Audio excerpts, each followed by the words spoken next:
جن لوگوں نے تقوی اختیار کیا تھا ان کی بے شک بڑی جیت ہے۔ باغات اور انگور اور نوخیز ہم عمر لڑکیاں اور چھلکتے ہوئے پیمانے، وہاں پر وہ نہ کوئی بیہودہ بات سنے گے اور نہ کوئی جھوٹی بات۔ یہ تمہارے پروردگار کی طرف سے صلہ ہوگا، اللہ کی ایسی دین ہوگی جو لوگوں کے اعمال کے حساب سے دی جائے گی، اسی پروردگار کی طرف سے جو سارے آسمانوں اور زمین اور ان کے درمیان ہر چیز کا مالک بہت مہربان ہے۔ کسی کے مجال نہیں ہے کہ اس کے سامنے بول سکے۔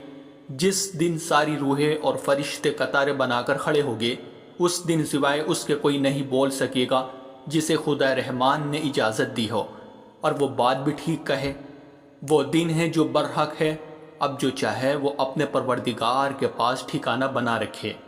حقیقت یہ ہے کہ ہم نے تمہیں ایک ایسے عذاب سے خبردار